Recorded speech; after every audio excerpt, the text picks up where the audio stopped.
Union, in that earlier this year I had the great pleasure and privilege of working with the Internet Society with Karen and Machuki on the paper that looked at the benefits of putting an Internet exchange in Kenya and Nigeria.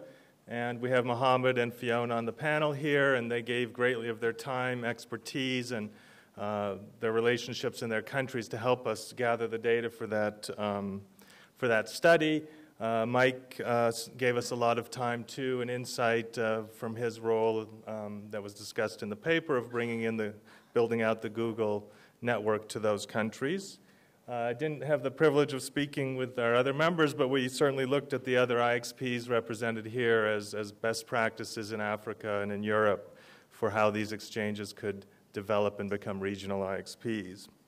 And what that study really highlighted when we looked at it is the benefits of an IXP for reducing tromboning, for lowering the cost that was related to the transit that was used for tromboning, for reducing latency, and even increasing revenue as more people downloaded videos and web pages and increased the revenues of the operators that were selling them the data. But those were really national benefits. For the most part, we were looking at the benefits in the country and how it helped all of the whole ecosystem in the country. And this panel is really looking at the transition of the national IXPs to regional IXPs. And as we saw at the end of the last session, we have a good building block for that. Yesterday afternoon and this morning, we were really looking at the deployment of the network infrastructure across borders that would be used not just to get to submarine cables for the landlocked countries, but also for ISPs and enterprises to get to the ISPs and enterprises to get to the IXPs and help turn them into regional IXPs. Obviously, in order to have a regional IXP, enterprises in neighboring countries have to be able to reach your IXP. But really, the capacity is a necessary but a not sufficient condition for developing a regional IXP. You obviously need the capacity as a basic starting point, but you also need the content. And this panel here is looking at attracting global content via regional IXPs as a way of kickstarting and helping the IXPs develop critical mass and bring in regional eyeballs, if you like. And then the next panel will look at it, the content business in Africa, together trying to reach the goal stated on the back of the polo shirts of getting 80% of local content. So without further ado, I'll ask everyone to either give a short presentation or a few minutes of remarks about their IXP or their role in the IXPs. I have some questions, and I'm sure that you do as well. So let's get started. Our first speaker is Kurt Lindqvist, who is the CEO of Netnod since 2002. A long list of accolades working with RIPE and ITF, the Internet Architecture Board, EuroIX, Internet Exchange Business Association, and I guess as of yesterday you're twinned with 2 IXPs here, so obviously very well known to this group. So without further ado, please start. Thank you.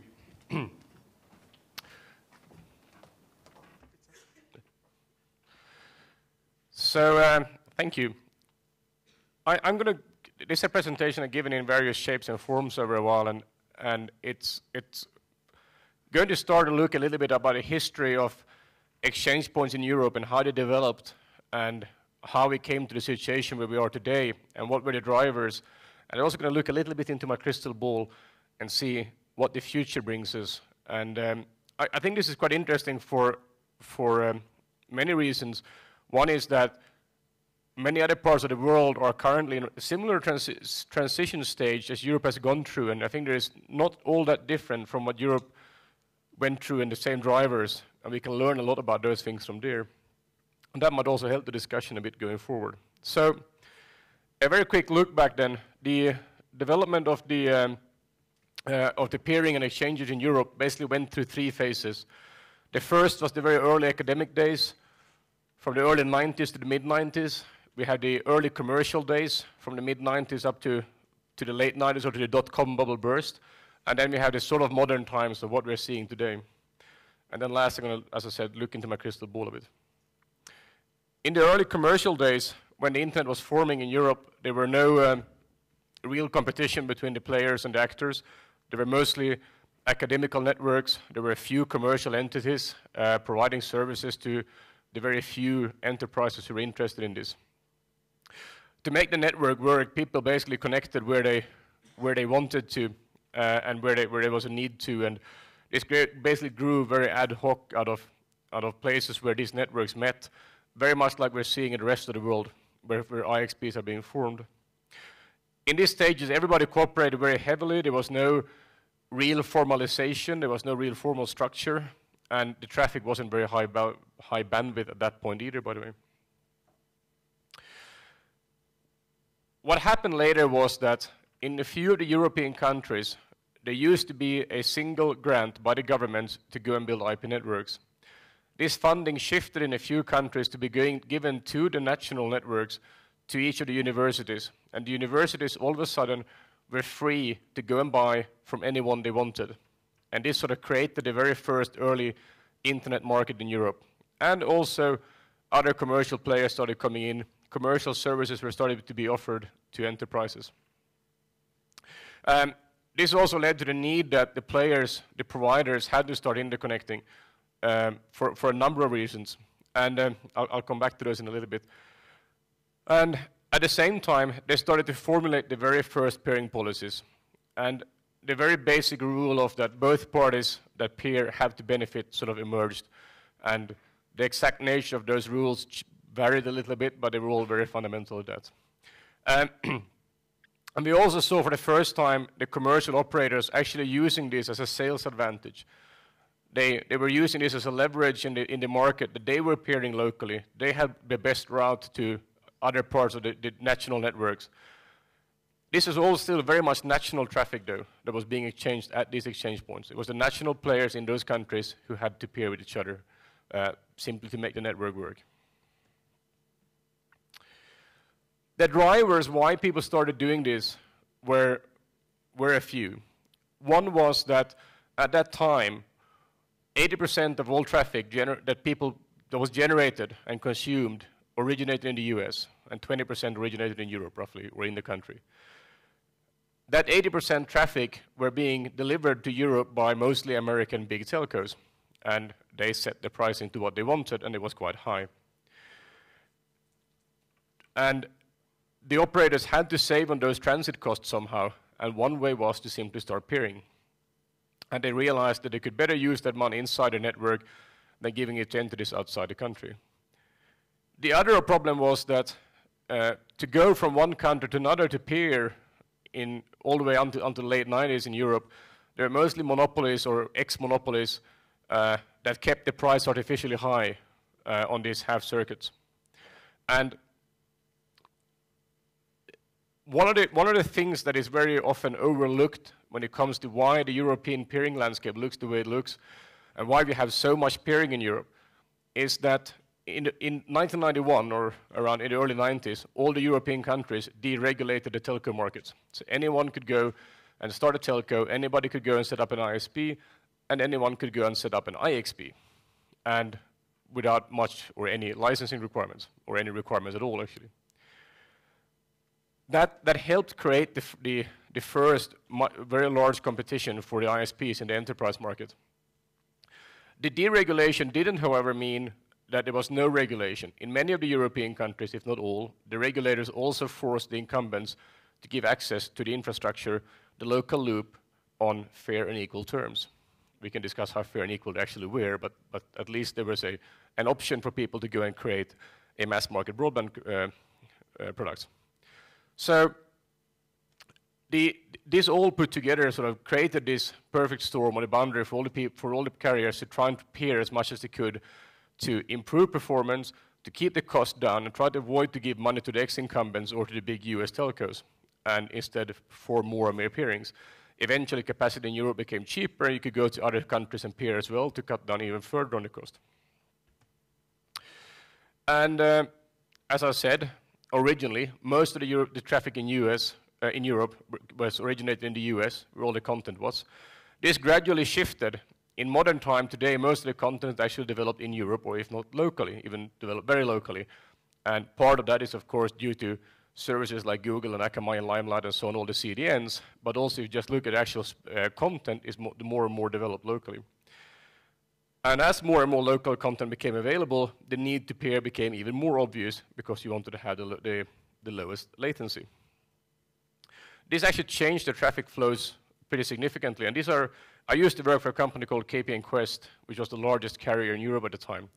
And we went from having 80% of the traffic going to the US, and this data is taken from that network actually, to in 2001 we made this test, and these numbers you see in each of the countries here is the first number is how much traffic stayed in the country, and the second number is how much traffic stayed in that region or language region.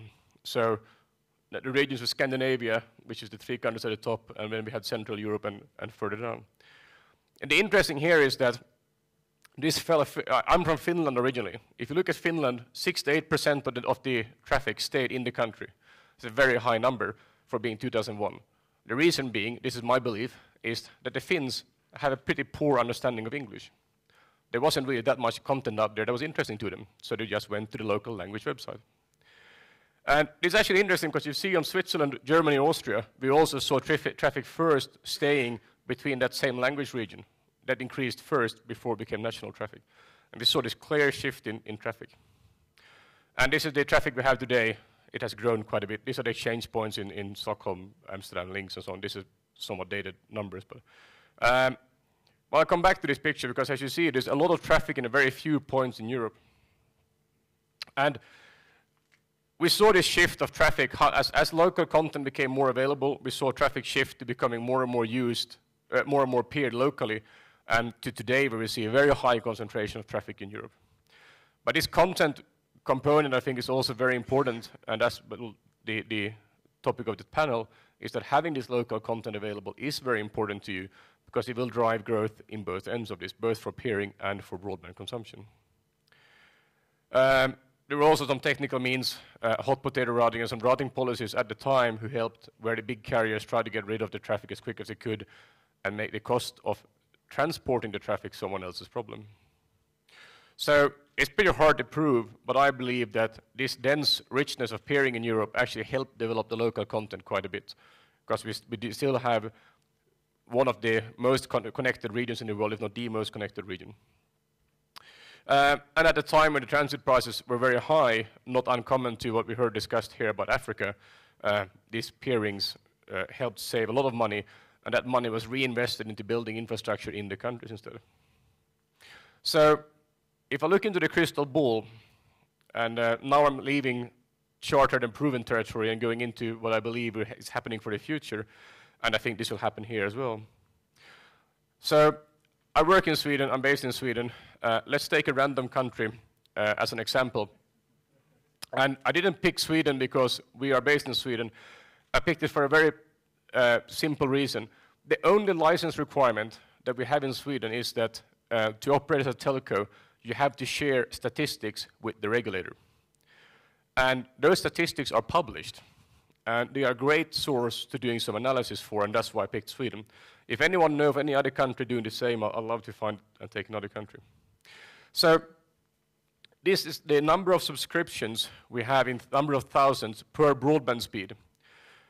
So we see down there, we're seeing more than 100 megabit is growing since 2009. And at the top, we're seeing how basically dial-up or lower speed are disappearing out of the market. And the rest are fairly static. Now, Sweden has, at the end of last year, roughly 7.4 million internet subscribers, with a population of 9-point-something million in the country. So if we assume that each of these subscribers have an average consumption of between 0.1 gigabit, so 100 megabit up to whatever there is that in megabits, so it's 0.1 megabit all the way to 5 megabit as average. How many gigabits of traffic do we generate in the entire country? So all the way to 5 gigabits. 40,000 gigabits. And I know, after having talked to the ISPs in Sweden, that no matter what the link speed is of the end user, so if I have a gig at home or 2 megabits, I will use, on average, 0.5 megabits. I have no idea why, but the link speed does not matter.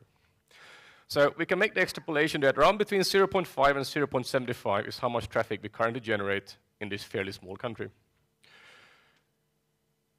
The regulator also publishes how many subscribers these are per ISP of the big six largest carriers in Sweden.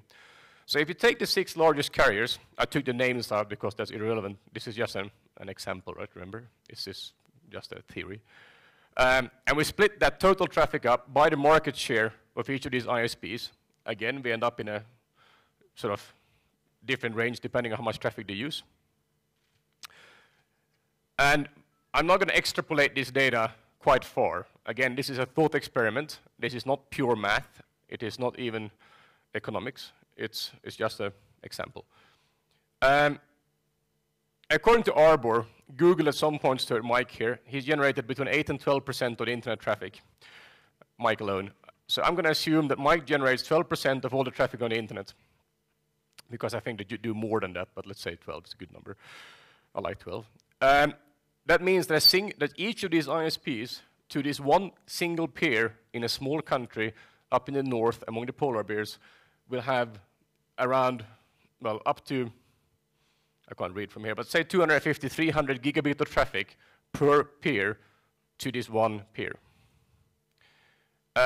Oops, sorry. That's quite a lot of traffic for a single peer. Now, admittedly, that Sweden is quite advanced and we're the 3rd densest country in the world with broadband and so on, but the problem exists no matter where we are, right? It's the scales and the numbers might be different, but the problem is still there, that you have a lot of traffic being generated by content to a single peer.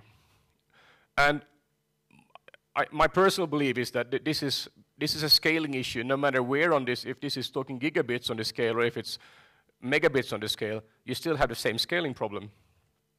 And, you know, is this a problem? People can say, no, no, no, we got 100 gigabit coming any day now. It's going to be so cheap that we can all have it on our desktop.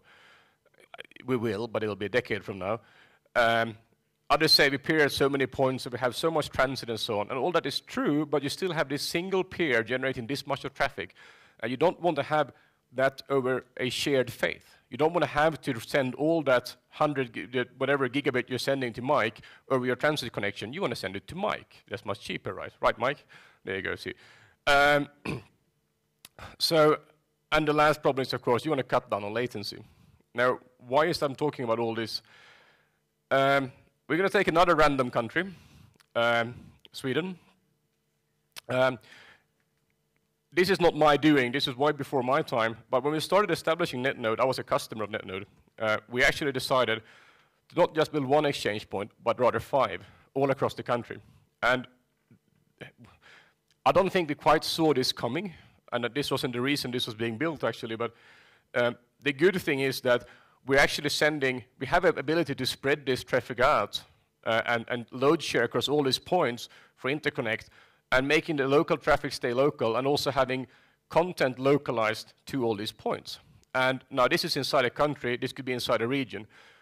But my theory here is that we're going from this one point in the end of the 90s, where all the traffic came from one country over the pond into Europe. It went to single points in Europe, very highly dense, and now we're seeing this being fanned out, and we're seeing more and more European countries building many more regional exchanges. And my crystal ball says that you guys will do the same. I think this is what's going to happen, and I think that will benefit all of you, and most importantly, it will benefit the development of local content.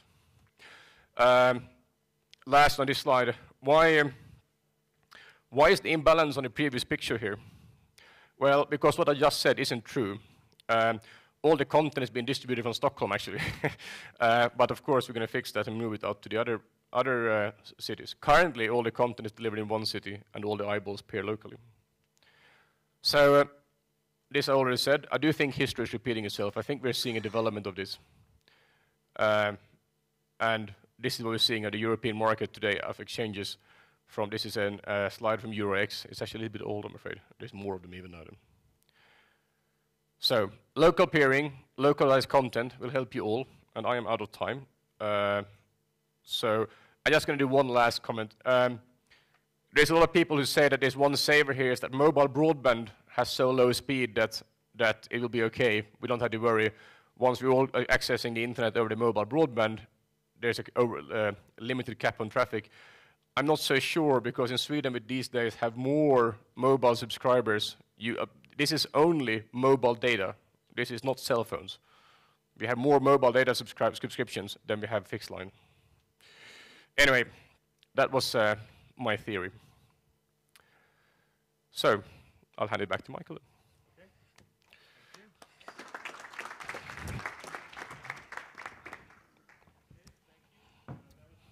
Then of obviously a large IXP in Europe. Next, I'll ask our three representatives of African IXPs to speak, and finally, from the perspective of the 12% of traffic, we'll have Mike finish up and go to some questions. So our first speaker representing one of the local IXPs will be Fiona Asonga, who's the Chief Executive Officer of the Telecommunications Service Providers Association of Kenya, which founded and manages the Kenyan Internet Exchange Point. Fiona is also involved in the East Africa Communications Organization and one of 3 African representatives on the Number Resource Organization, Number Council, and the ICANN Address Supporting Organization, Address Council. Okay, Fiona. Thank you, Michael. There are 2 questions that I was asked to share on during this particular panel. As Michael began, he said he had some questions for us. One is what have we done as KIXP to attract global content? And the second being, do the same factors that have driven global content coming into our exchange point, into our country, are they the same factors that drive local and regional content? And so to the first question, what have we done to attract global content to our IXP? A number of interesting things have had to be put in place. For starters, we have ensured that we have an appropriate regulatory environment. And this has been part of TESPOC's mandate to industry to ensure that the environment within which industry has to operate is suitable and conducive, and the regulations are supporting business development. And therefore, when CCK, the Communications Commission of Kenya, was putting in place the Unified Licensing Framework, and they came up with a license for content providers, we had to sit down with them and negotiate to agree on what kind of content they wanted to license. Because sitting from where we were, we wanted to talk to the 12% traffic carrier to come into Kenya. And there's no way that they're going to do it if they required a license to bring content into Kenya or to bring their Google cache into Kenya. And therefore, we had to get exemptions for certain players and redo the license with the regulator so that the license would target certain value-add content that would be generated by locally established companies for transacting business over the internet. So that the local content license was redone to target a different kind of content generator and not the content managers or the content providers such as Google, Akamai, Limelight, YouTube, and the like.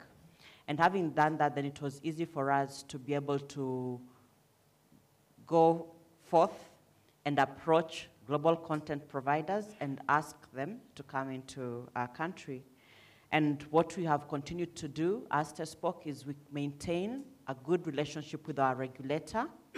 We follow up on any proposals for license changes or amendments, and we are involved in those discussions and are able to influence the license development, the regulatory space, the policy space, so that then the policy and regulatory regime is suitable and conducive. The other thing that we have done is we have approached possible partners, possible content providers to assist. How did we do this? We first of all started by attending the ICANN meetings, the IGF meetings, the AFRINIC meetings, and particularly for the AFRINIC, any guests that AFRINIC brought in for workshops, especially the ones they run with AFNOG, we approached them to ask them how they would work with us as KIXP. And through that, we've been able to get quite a bit of support in terms of bringing content into the country. We've been able to get Netnod, Internet Society Consortium, Packet Clearing House to support us on the root servers. We have Google bringing in the Google Cache, which has been active for the last more than a year now. We've had Tim Kumru come in with support on network security applications that sit at the exchange point for industry operators. So we have looked at the different services that we think we would host for the common good of all operators, and we have brought those into the exchange point.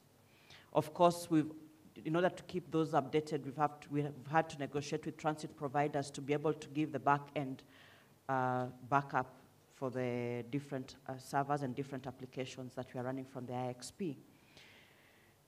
In addition, we have also been open to new ideas, new opportunities. What I do as a CEO TESPOC with my board is when we have a new opportunity, we work on implementing it first. If there is no clear regulation around that, we draft a proposed regulation that we present to the regulator and negotiate with the regulator so that then that regulation is conducive for us to run with what we want to run with. And fortunately, we have a regulator who's very flexible, very open, and listens to us. So because the regulator in Kenya listens to the operators, or rather to TESPOC, when we speak at TESPOC, because then we're speaking for the entire industry, we have been able to influence regulatory decisions and policy decisions, and that creates a suitable environment for us to be able to put in our new ideas. And normally, when we are putting in the new ideas, we put in the justification that is able to assist the regulator understand why this is important for the industry, and at the end of the day, for the consumer, and the value it brings to the consumer, and we're able to move forward. The other thing that we have been able to do is we have also gone the extra mile of trying to identify what has been practiced in other areas.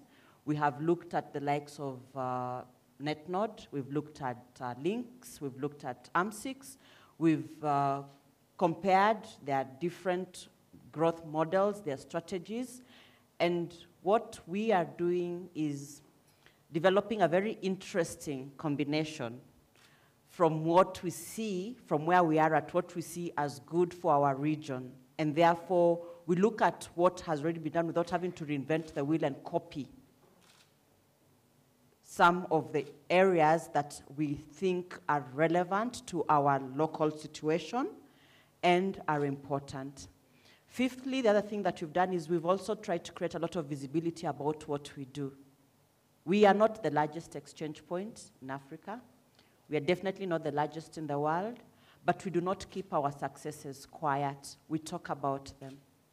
We work closely with our partners who range from the training partners we have, the Ciscos, the ISOCs, right through to the infrastructure partners, to the other IXPs, and we use those to help make what we do more visible out there. So we highlight our little successes, such as our ability to maintain a growth rate of over 150% annually. We highlight anything that we do that adds value to what we are doing as an exchange point. We also use our regulator to help us with publicity and creating global and regional visibility. And as a result, the regulator has a tendency to invite us to every meeting that they attend. the Kenyan regulator will write to TESPOC and ask us as the exchange point to accompany them to showcase what we are doing. So that has helped us then attract a lot of the global content providers. And at the end of the day, the other thing that you try to bear in mind is when these global content providers are coming into our IXP, there needs to be value for them out of it. So we try to ensure that whatever proposals we put on the table generate value. My mic seems to have gone off.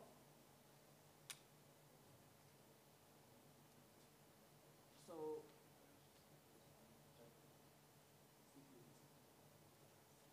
we try.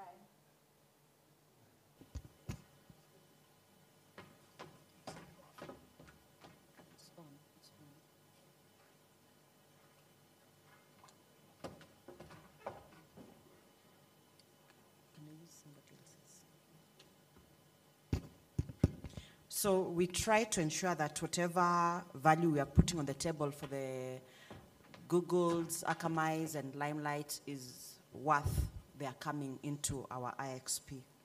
When it comes to the issues affecting the local and regional content, I would say it's not the same factors that drive that are attracting local content. Local content, our way of going about it has been to work closely with our government. We have created a lot of awareness of the value of the exchange point to government institutions, such as the Revenue Authority and the Directorate of E-Government Services, because these are two institutions that will drive our local content since they are serving the Kenyan public and they have the ability to do that online, which will drive our local content. So for the Kenya Revenue Authority, we have been their technical consultants for the various online applications that they develop. We sit on their internal steering committee as members of the steering committees that put in place various tax collection applications, and we advise and we house a bit of the gear that supports the local revenue collection network, and that has driven increase in local content. For e-government applications, again, we are working with the Directorate of E-Government, and for us, this sits under the office of one part of it sits under the office of the President, and another part of it sits under the Ministry of Finance. So we work with the Office of the President and the Ministry of Finance to be able to give technical advice to them to enable them suitably host their servers so that then they can be able to connect to the exchange point and to channel traffic from their gear to the exchange point and then to the Kenyan public. So that's how we've been able to drive most of the local content in Kenya. We are again focused on improving the experience by being able to try out new things. So some of the things that we are trying out is like being able to host radio and television locally and channel that through the exchange point. And maybe, who knows, MultiChoice will be able to move some of their servers from South Africa to Kenya, and the digital media can be accessed through the exchange point. That is something we are looking into. And we are being flexible with the various media houses we are talking to about this, because we want to be able to run at least a trial with one of them for a period of time and then be able to develop a clear way on how to do that. So we are always willing and open to try out things that we've never tried out before. And we are very flexible in our approach to the different entities that would help us develop local or regional content. And the third thing that you're doing in terms of driving regional content is by being members of the East African Communication Organization. We have continuously worked with the regulators of the East African countries, as well as operators, to be able to get them to peer within the exchange points in the region. And we've had our successes in terms of regulations again at that level, because we've been able to influence the regulators of the 5 East African countries, for example, to eliminate the barriers to access to the exchange points within the different regions, because prior to 2010, if a Kenyan ISP wanted to collect, to say go to Tanzania and connect to the Tanzania exchange point, they would be required to have a license. But since 2010, that was eliminated, and therefore, if a Kenyan ISP wants to go and peer the Tanzanian IXP, they don't need a license. They just need to be able to call Frank, who runs the Tanzanian ISP, and ask him, what are your joining requirements? And if Frank can share those with them and they qualify, then they should be able to peer the Tanzanian exchange point. And the same applies for Ugandan, Rwandan, Burundian, and whichever other East African community members join the IACO organization. Their operators will be able to benefit from that agreement. The beautiful thing about the IACO arrangement is the organization's approach to industry issues has been that this is where the regulators actually develop their strategic plans for the next 1 year, because we meet once a year. And therefore, when we go in as operators, we carry our key issues to the regulators, and when they sign off, it is actually signed off to be implemented, and results are shared after another year. And therefore, where things are not working, we're able to go back 1 year down the road and tell them, yes, you signed off on this, but it has not been able to work, and these are the hurdles we are facing, and we need you to clear these hurdles. And interestingly enough, when the operators are together, again, they listen.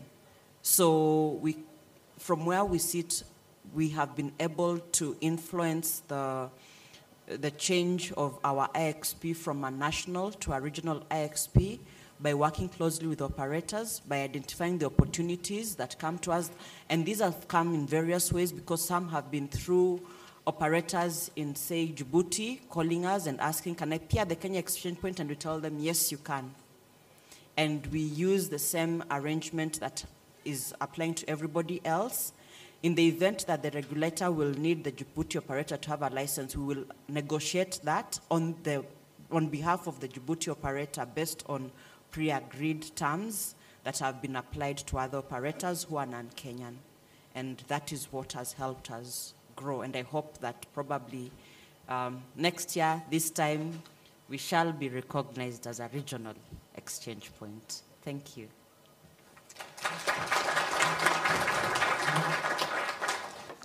Thank you, Fiona. And if I can make a small editorial comment, you know, there's been a little discussion over the past few days, and it's always natural, is the regulator, you know, not good or evil, but what's the role? And I think this really highlights a best practice way of working with a regulator and having a responsive regulator. And when I was there for this IXP project, I spoke to the regulator, a lot of the members, and really it was quite remarkable compared to other visits I've done in other countries. And I didn't visit Nigeria, so I'm not talking about that. But I mean, in other countries I visited, everyone has some complaint on either side about what's happening, and it's not a very constructive relationship. And I think in no small part thanks to the vision that Fiona's outlined and her ability to implement that and get cooperation from all the operators and the regulator. It's a very strong example of how to attract the content and develop a regional IXP. So congratulations on that. It's quite impressive. So our next speaker will be Graham Beneke, who's a network engineer at Neology. He maintains their international backbone and also sits on the management committee of the Internet Service Providers Association and chairs the INX Policy and Technical Working Group, which drives the operation of the two exchanges, JINX and SYNX. So Graham, please.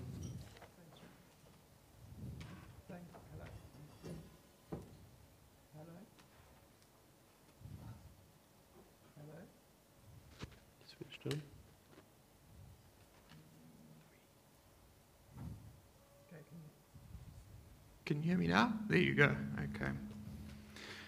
All right. So as was indicated, in South Africa, the Internet exchange points are operated within the Internet Service Providers Association. We've been operating the Johannesburg Internet Exchange for 16 years now. I believe it was probably one of the earliest exchange points in the continent, if not the first one. The Cape Town Internet Exchange was initially launched, and when internet on the continent was still very expensive, it wasn't as successful, but we relaunched it 3 years ago, and since then it's been extremely successful. As of this week, JINX has carried a peak traffic of 5.5 gigabits per second. The Cape Town Exchange has carried a peak of 2 gigabits per second. One of the policy issues policy decisions that we've made at our exchanges is that there's no requirement for the members to exchange their traffic over the peering fabric, so they have the option of making private interconnects. We don't require the members to declare their capacities, but we know that one member on their own is moving 1.5 gigabits per second of traffic. So the estimation is that whatever statistic we have for the entire exchange, there's at least that much traffic going over private interconnections within the internet exchange location, which means that by our estimates, Johannesburg and Cape Town together are doing in excess of 16 gigabits per second of traffic. We're currently busy working on launching a Durban exchange as well. That's going to be ready to accept peers very soon. For us, the Cape Town and the Durban exchanges are typically servicing the local metropolitan community primarily, and then the Johannesburg exchange is serving both the metropolitan community, the national operators, and also we have a number of international operators. As Ben has mentioned, Liquid Telecoms is already at JINX, and we have other international operators as well who are exchanging traffic at JINX. You want me to carry on? Up to you. I mean, I'll ask you the question about... Okay, so the question, as Fiona mentioned, was what have you done to attract global content to the IXP? So the point that we chatted about internally was that an international content provider is extremely unlikely to be interested in your exchange point if you don't have most of the biggest operators in your country present at your exchange point.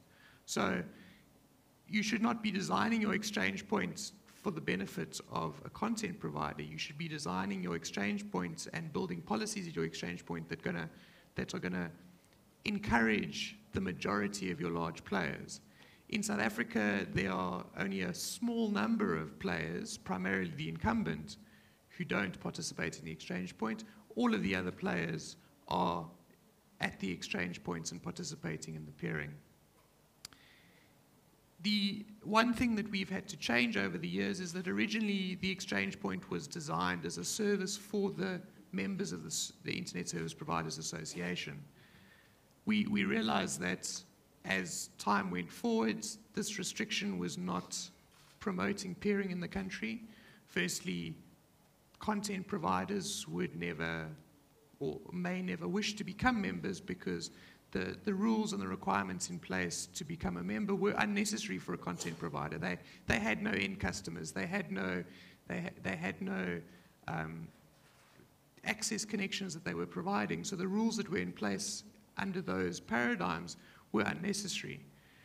We also realized that there were certain incumbent operators who, out of principle, would never participate in the activities of the Service Providers Association. So we have now updated our rules and our policies to allow any operator who would like to join the exchange and to participate in the peering. And of course, removing those restrictions also allowed the international operators to join, where international operators additionally may not find relevance or be able to fit into the particular policy environments of the Internet Service Providers Association. The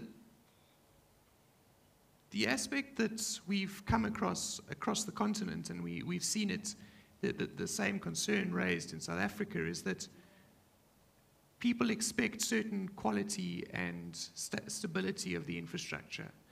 Now, that extends both to the hosting facility, the data center, or whatever that's providing the exchange point. It relates to the surrounding data centers where operators or content providers might host their equipment. And it also relates to the general environment of the country in terms of policies and politics. We have managed to run JINX for 16 years now, and we have not yet had a single incident of unplanned downtime. So we're quite proud of that statistic, and we've put a lot of effort into maintaining that stability over sometimes preferring stability over innovation in order to ensure that we've got a reliable environment and that people can depend on the internet exchange points. We've also found that the best way to ensure that we've got the best skills for managing the exchange point is not necessarily to employ people to look after the exchange point. We have an arrangement with a local service provider, and they provide one of their senior staff to do the most advanced technical aspects of managing the exchange point to ensure that we have the most competent person we can find to make sure that the exchange point remains reliable.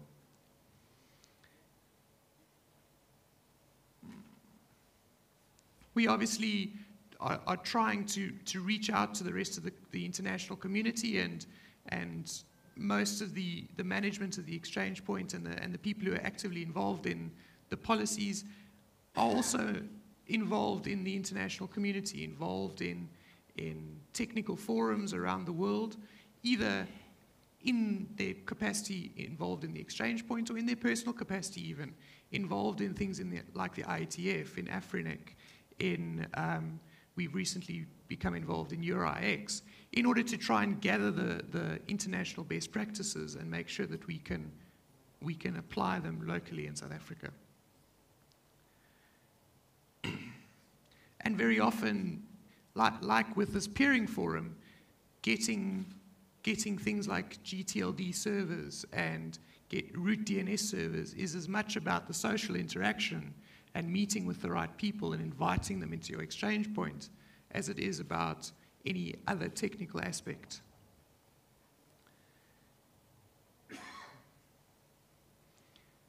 So what we have realized is that our principally volunteer structure has served us very well for 16 years. We are now growing to the point where we are ready to become a more professional exchange, and we're now employing staff members to ensure that the exchange is looked after and ensure it's managed, and ensure that we have people available to drive membership at the exchange, to interact with people, to answer questions that new and potential members have, and to help them through the process as we have new people sometimes coming into new environments that they don't understand, that they don't have experience in, and helping guide people through that process. And then obviously with the desire for people outside of the immediate metropolitan regions to connect to the exchanges, we are in the early stages of developing a system similar to what some of the European exchanges, where they go into partnership with the various carriers to ensure that there's pre-existing arrangements to resell the internet exchange via cross-border links and via other types of circuits, so that regional operators can come to the exchange point. Okay. Okay. Great. Thank you.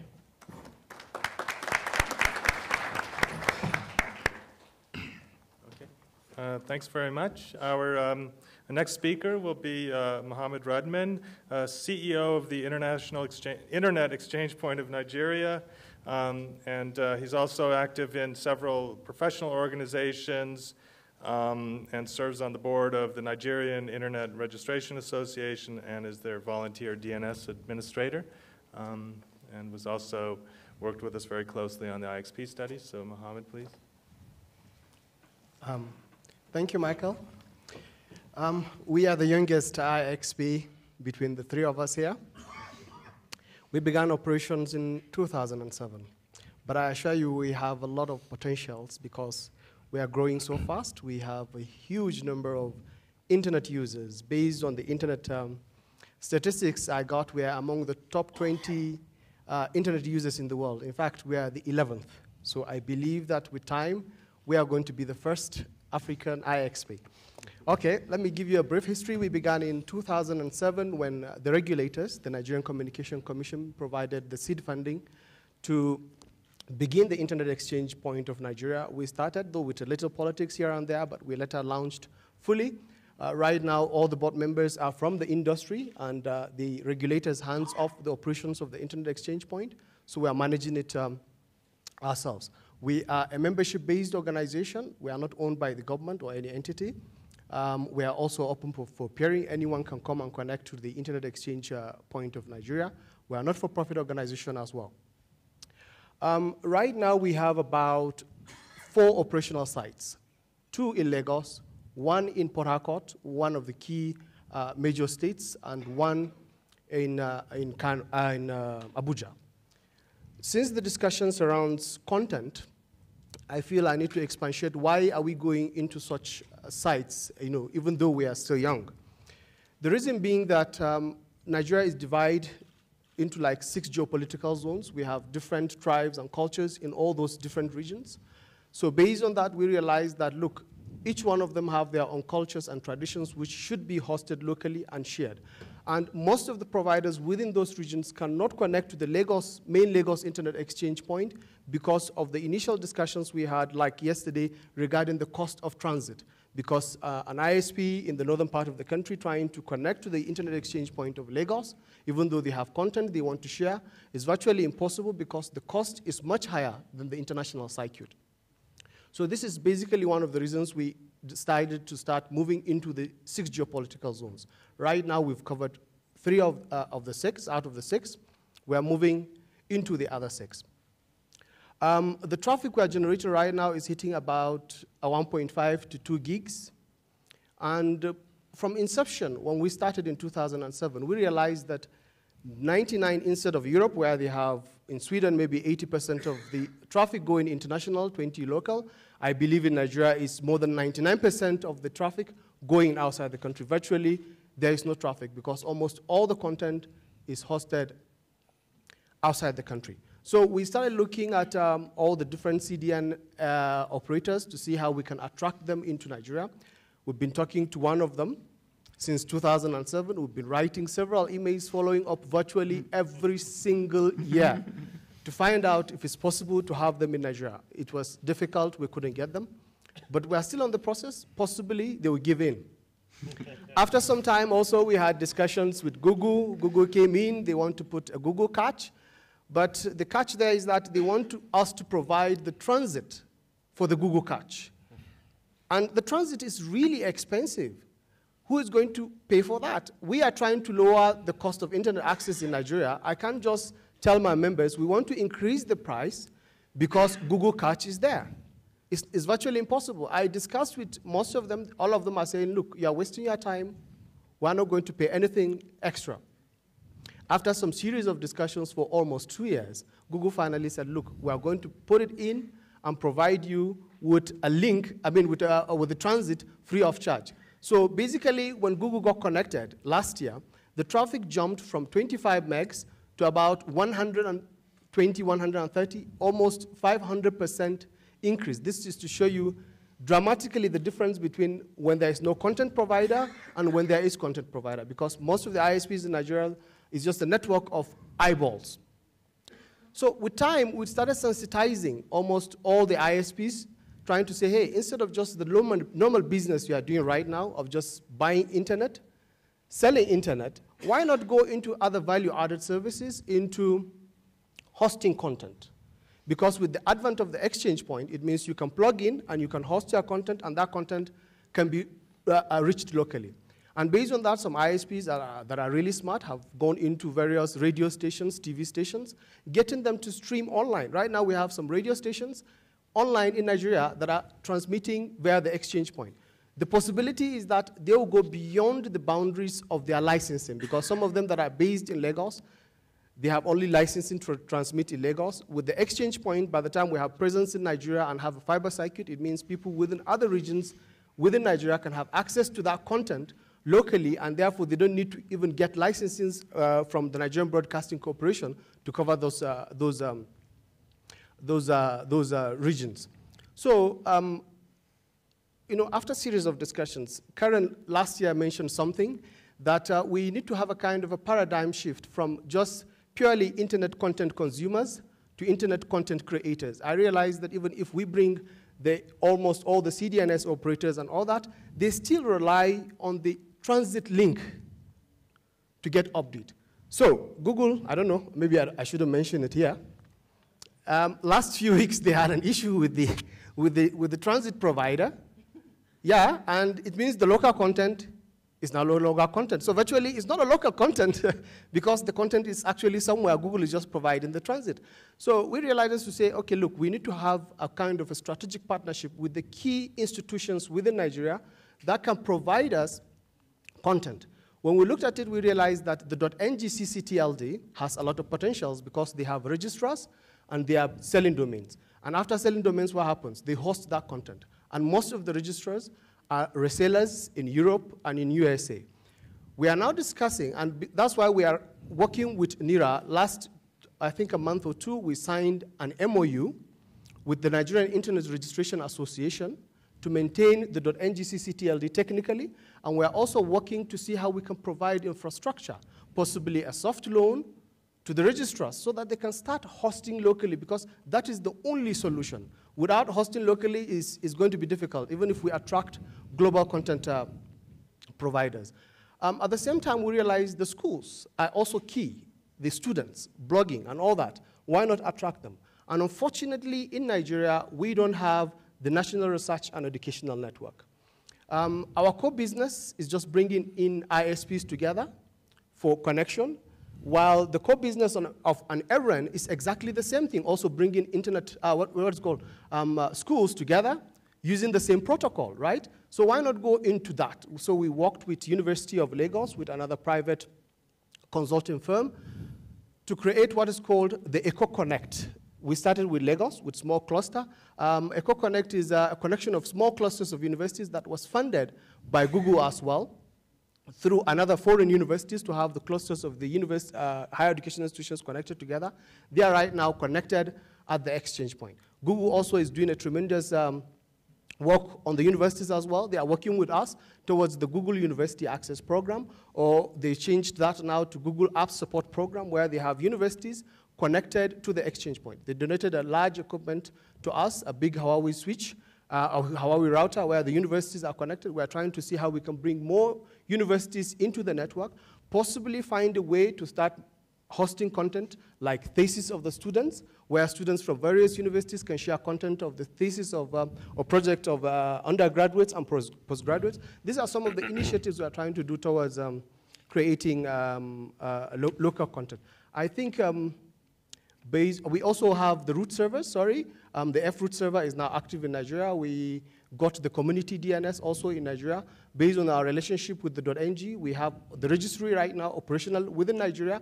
Even if there is a problem with internet access, registrars within Nigeria can still register domain, and they can still have access to the primary name server of .ng locally. I think based on this, I can stop and we can ask questions. Thank you.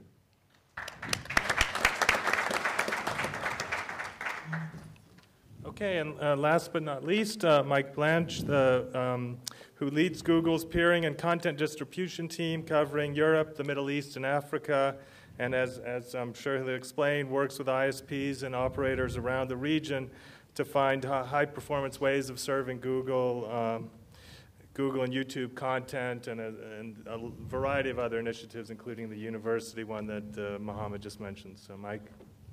Thanks, Michael. Good afternoon, everyone. I am the 12%, apparently. So, although for the three African internet exchanges here, I think Google is actually significantly more than 12%. And we're a big fan of internet exchanges and internet exchanges in Africa. And we love the work that these guys are doing here. So it's great to be sat here amongst them and hearing their stories about how they're working to try and provide additional value on internet exchanges for their members. So what should I talk about? So let's talk a bit about what Google is doing in Africa. Let's talk about why we're doing it. And let's talk about how you can attract more global content, how, from a content provider's view, how we feel that people can achieve that so that we can reach towards the target that's on the back of some people's T-shirts here, which is 80% of content served within Africa by 2020. So let's go. So Google, we run a small search engine. We also run YouTube, which you might have heard of as well. We are a reasonable proportion of the traffic on the internet. I can neither confirm or deny the 12%, but it's a reasonable proportion of the traffic on the internet.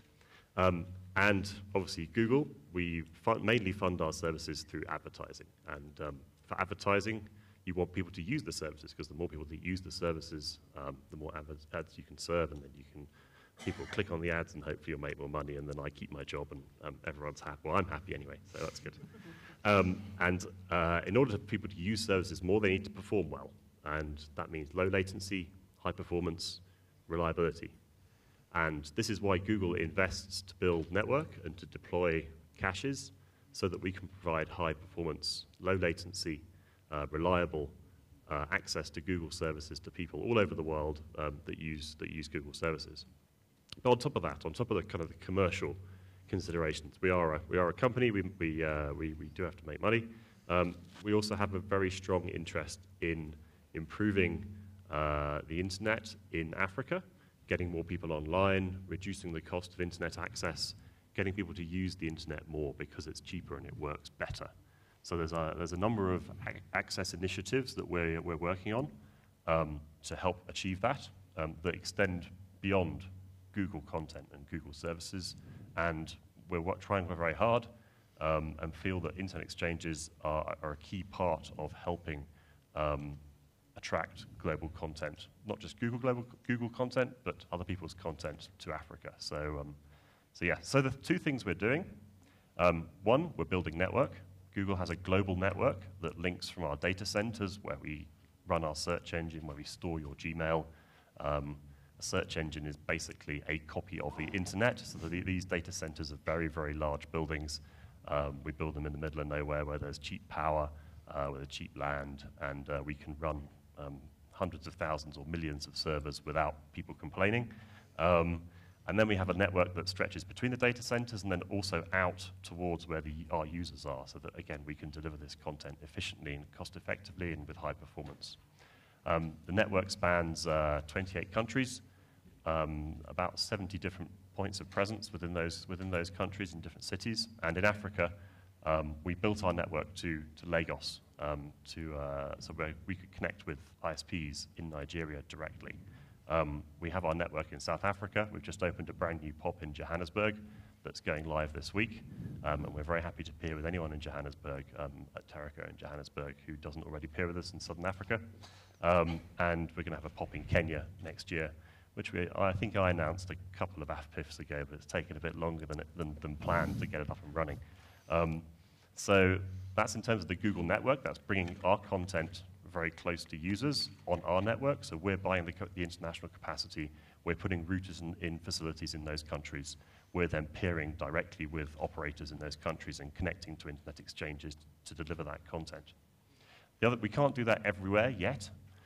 We can only do that in places that have a good aggregation of demand and have some other kind of criteria, some of which people have already talked about, but I'll talk about more in a minute. Beyond that, we still want to reach as many people as possible and put the content as close to users as possible. This improves performance and it also saves costs for the operators. And we do that using our CDN, our content delivery network, which is called Google Global Cache, which is small clusters of Google servers that we place within ISPs networks, very close to users, and this serves popular static content, things like YouTube and satellite images from Google Maps and Android app downloads. Other people offer CDN services, like the good folks from Akamai over here and Limelight and so on. This one's just for Google content. We're just big enough that we probably have to have our own because otherwise we'd have to pay Akamai a huge amount of money, as much as we'd love to do that. So we have these caches in 22 countries in Africa today, and because some of them serve more than one country, they cross borders to serve people in other countries. We're actually serving 30 countries in Africa today out of the 50-odd countries in Africa from either our network directly or from Google caches in those countries. Now, because in most countries the volume of traffic is quite small from a kind of a global perspective still, it's growing very fast, but it's still quite small. In many countries, we have to put just one cache in the country so that we can get all the traffic from all the ISPs together to provide the aggregation of demand necessary so that we can get efficiencies from the cache so that we can effectively save international bandwidth. Because if every single ISP in a country has their own very small cache, it doesn't save any bandwidth. The bandwidth coming in to fill the cache with content is the same as the bandwidth going out to the users. So there's no saving for the ISPs and doesn't really help the situation. So by putting one cache in a country and then working with an internet exchange, we can encourage the ISPs to work together to connect to the internet exchange, and the ISP who is hosting the cache then shares that cache with the other ISPs in the country. Now, the ISP that's hosting it is the guy who has to pay for the international bandwidth that Muhammed was talking about. And yeah, as we know, this is expensive. So there needs to be some arrangement between the people who are using the cache to figure out how they're going to share that. And we let people work that out for themselves. We don't get involved in that discussion. It's challenging sometimes. Some people have made it work, and we have some very good, some places where it works very well. Other countries, it's more challenging. And it doesn't necessarily work quite so well. But overall, as traffic is growing across Africa, eventually we'll get to the point where it makes sense for every single ISP in every single country to have their own Google cache, even if we can't get network to them yet. This is how we work in the rest of the world, and this is how we hope to work in Europe. So how can you attract global content to your internet exchange, to your country, so that we can help reach this target of 80% of content served locally. Some of that content will be local content, I'm sure. Some of it will still be global content. For content providers like ourselves, we're looking for an aggregation of demand, either nationally or regionally. So that's the most important thing for us. So we want to know that there's a single location we can come to, a single city or a single facility even, where we can pick up and deliver traffic to a large number of operators, hopefully all the operators in the country, or perhaps even operators across a whole region. And an internet exchange is a fantastic place to help that happen, because internet exchanges are natural hubs where where ISPs come together and exchange traffic already, hopefully. And where there isn't an IXP, sometimes having Google talking at the same time and saying, well, if you set up an IXP, then you can have a Google cache. Sometimes that helps people get together and form the internet exchange. There's other things that are important that other people have already touched on in terms of regulation. Content providers' licenses, like Fiona talked about. We don't like those. It's paperwork, it's admin. We want to make it simple and easy to go into a country. We need to have a kind of stable legal position in the country in terms of knowing where we stand in terms of who's responsible for the content on the servers and things like that. We need a facility for the internet exchange and somewhere to put the servers. Now, this doesn't have to be some massive, shiny data center, but it needs to have people in it, more than one person in it. So carrier neutral is fantastic. I know that's still kind of a market that's developing in Africa. But if it's one operator only, and you've locked all the other operators out, then that's not going to work for us. It needs to be a place where multiple people can come together and we can deliver content to multiple operators. From an internet exchange perspective as well, we need to know that the internet exchange exists and how big it is. So this comes back to the accumulation of the aggregation of demand. So a lot of our internet exchanges in Africa don't have a website, don't have a list of members, don't have a traffic graph showing how much traffic they have on the exchange. These are all reasonably straightforward things to set up, and they help global content providers go, well, should I go to this city or should I go to this city? And if you don't have that information, if you have to go hunting for it, it's great to come to meetings like this and find out about things you don't know about. But if it's there, then people sat in their offices, which may not be here in Africa, can find out where are the places I should be going, who should I be talking to, where should I be going. So in general, I guess the message is make it easy. Don't make it hard. Don't help us to find the places where we can deliver this traffic efficiently and cost effectively. And content providers are interested in coming to Africa. The demand is growing very fast. The market is potentially huge, and the potential savings for operators here are very large as well. So, thank you. All right, thank you. I'd like to take questions from the audience. I've got a couple of questions myself. But first, just based on all of these interesting presentations, I'd like the panelists, if you have any, if something Mike said, for instance, triggers anything for your own IXP, or if you have any comments to start, that'd be great. Well, I've got a couple more comments. The comments that we've been discussing up until now have largely been about international content, and the international content is obviously important. And we're never going to get away from the international content being relevant in Africa. People are still going to want to use international services. The key thing about the objective is to reach 80% delivery from local platforms. Now, the content coming from local entities is also important, and I think sometimes we don't place enough emphasis on this. And doing some comparisons across the continent, I mean, I think it was in Mike's presentation, he did some comparisons of the top 25 websites in the various countries, and I did a similar comparison a couple of days ago, and the conclusion I reached was that in South Africa we've got we've obviously got popular sites that originate internationally, but of the popular sites that are originated by local companies, 100% of them are hosted on local platforms. By comparison to the rest of Africa, where we see 1 or 2 sites only being hosted on local servers, and the balance of that being hosted either in Europe or the US. And I think that this is something that needs to be discussed within the exchange point communities. The exchange points can't solve this problem, though. The exchange point community, being the operators at the exchange point, are the ones who need to solve the problem. The operators are the ones who can make a compelling offer to a local content provider. And typically what I noticed in most African countries is that it's the local newspapers and perhaps a local community site. That's typically what much of this local content is. And the operators in all the relevant countries should be approaching these media houses within their country and finding out why their servers not in their local country. Okay. And then just a couple of other general points on local and regional content. At JINX, we've always had a policy that does not require multilateral mandatory peering. I know that this is popular when certain exchange points initially start to have forced multilateral peering.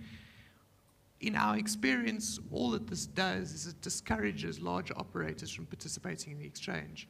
So the smaller operators see this as a huge benefit to them, because then they can force a bigger player to peer with them, force them to give their traffic exchange for free. But in reality, the bigger players are bigger players because they've built a more successful business. And they often either do not want to give that away for free, or they typically are very well connected with other operators in their same sort of tier.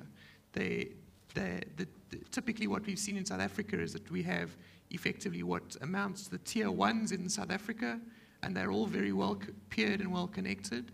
And then we have the guys who are sort of the tier two, and they all also are very well connected.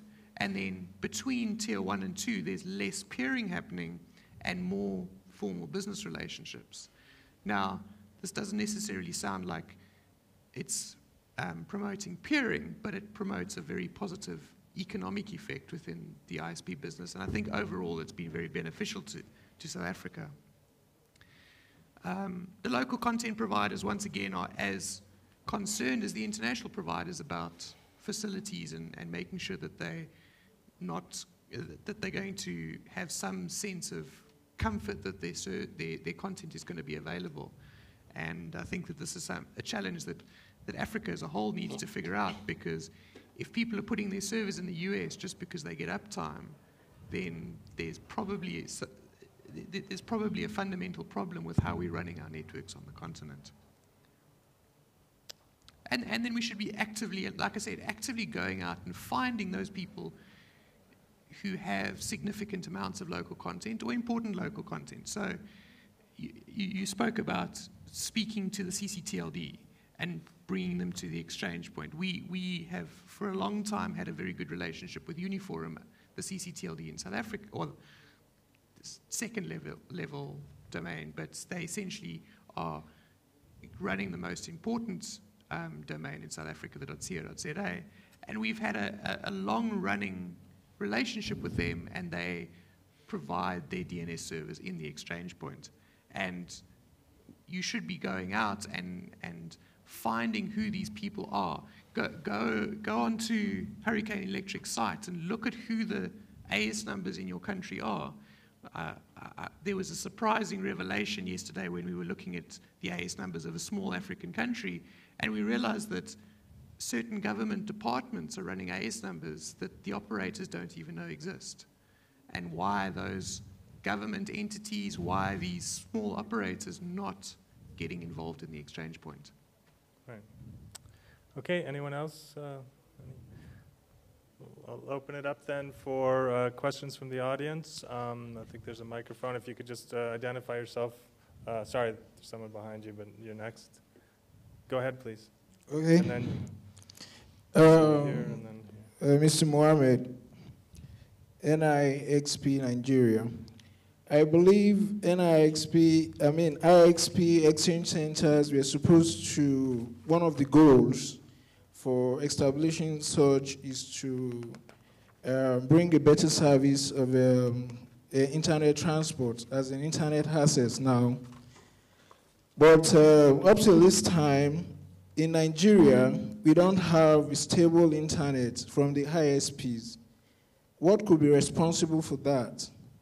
Because not long ago, I had to buy a visa system from a company in Kenya, which ran better, but more expensive. So why are we not having a stable internet service in Nigeria? Okay, I can answer that? Yes, please. Okay. You see, we are only concerned about interconnection within Nigeria and exchanging local traffic within Nigeria. When it comes to internet services, that is completely out of our domain, out of our jurisdiction. We don't have anything to do with it. And to be honest with you, internet is significantly improving in Nigeria from the last 2 years based on the landing of all the submarine cables. And it depends on where you are when you talk about reliability. But I believe that there is high reliability right now in terms of internet access in Nigeria. Maybe is your ISP? I don't know, maybe because maybe you are not based within Lagos area. Basically, I've used almost all the ISPs we have in Nigeria. To be honest with you, there are so many challenges out there, and I know that there's so much population in Nigeria. That's the problem. There's so much demand. They keep building infrastructure, mast, and all that. Yet the capacity keeps. There's so much network congestion, and NCC is really working towards that, towards quality of service. And I believe within a short period of time there will be significant improvement. Okay, here, then I saw someone in the back in the blue shirt, and then someone else there, and so please. Yeah, my name is Moses Bayingana from the African Union Commission.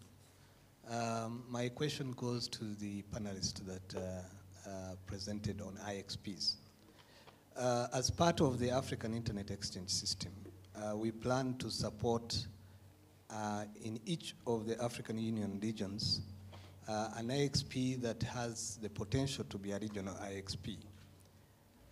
In your view, what would be the priority support for an IXP that has the potential to be a regional IXP? Thank you. Anyone? Who is he addressing the question? I think I'll respond quickly. I think that one aspect, and this is something that came in some of the discussions from some of the other internet exchanges in Europe, is that what makes a regional IXP is the fact that it's a good place to connect. And largely this relates to what's referred to as the network effect. When you have, and we had Bill Norton talking about this quite extensively, when you have 1 or 2 or 3 participants at an exchange point, you don't have a good momentum, you don't have a good attraction for people to peer there. When you get up to, I mean, at JINX, for example, we have 53 members at our exchange point. When you grow to that size, there is no benefit in building another exchange point. There's no benefit in trying to duplicate that. The benefit is in the number of people who are connecting at that location. And making it into a regional location is about exploiting that momentum that is already there. And I think we see the same thing happening in Kenya. There's a great momentum happening in Kenya, and in order to be regional, we just need to exploit that momentum and not worry about trying to build something somewhere else that's going to solve a need when we've got good exchange points doing that already. An exchange point within a country or within a city is always going to be useful for that community. But for the regions, we need to exploit the momentum of what we've already got. Okay, looks like we have a few comments. Fiona, and then Kurt or Mike, and over. Okay, my feedback to what the African Union can do in terms of trying to support exchange points that are likely to be regional exchange points is you'd need to work different exchange points within the regions. The different regions are at different levels. So the African Union would need to work with the exchange points to identify specific needs that would move that exchange point to the next level. Right now, off the cuff, what comes to mind, for example, is, say, for KIXP, if we were to be considered by African Union as a potential regional exchange point to be assisted, I need quite a lot of hardware. Peering at my exchange point is pretty much for free. My members are members of the association, and therefore they gave me monthly subscription. That subscription has to cover the costs of rent for where the offices are housed, staffing costs, and overheads in terms of maintaining a lot of other value-add servers that we need to put in place. I'm looking for additional servers. I'm looking for high-end switches. I'm looking for, there's quite a lot of hardware that I need to put in place to move to the next level. And to be able to do that, I need CapEx. So I'm able to meet my CapEx needs to the level that I'm collecting on an annual basis. So if AU came to me, for example, I would sit down with them and prioritize them and say, no, for me to achieve 1, 2, 3, this is what I need. I'm very busy harassing Mike here from Google to donate some 10 servers to me. But if I got those brand new, free, to my specifications, because what he's giving me is not necessarily to my specifications, but it will work. It will help me meet the needs I have. So then, if you came to me and told me you wanted to support, I would then put down my requirements, and the same would apply for each of the exchange points that is sitting in this room. For them to be able to move to the next level, there's quite a lot. Some need capacity building. Others need, the requirements are very varied depending on the specific exchange point. So you'd need to target the individual exchange points and then based on also your budget, prioritize what you're practically able to do. However, in view of what you've asked, I maybe need to share these, and I'll ask the Kenyan regulator to excuse me and allow me to share these. The Kenyan government wanted to put up a government internet exchange point because they felt there was need for government to actually have control over their internet traffic for whatever reasons. The value of an exchange point is not in putting up another facility, like Graham has mentioned.